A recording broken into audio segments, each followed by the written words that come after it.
Hello, HEFWA. My name is Colin Ryan. Here's my question. Would it be okay with you if I made it even easier for you to help even more of your students? I am the author of this book, A Comedic Guide to Money.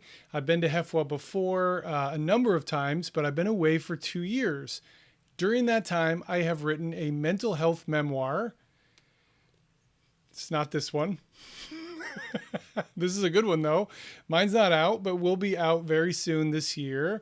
And these 2 years of mental health research have totally evolved the way I approach financial speaking. Now, when I work with students, I talk about the human side of money, exploring how we create trust, connection, and safety.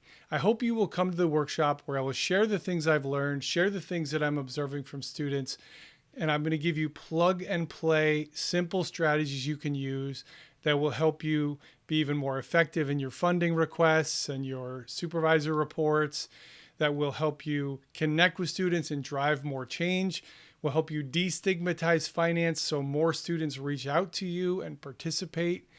And you don't need to be a psychologist to do this. I have spent a lot of time learning this stuff, taking trainings, reading books, and I'm going to unpack this for you in a way that you can absolutely use to reach even more of your students in a bigger way, a better way, and an even more meaningful way. If you haven't signed up yet, please do. Can't wait to see you at HEFWA.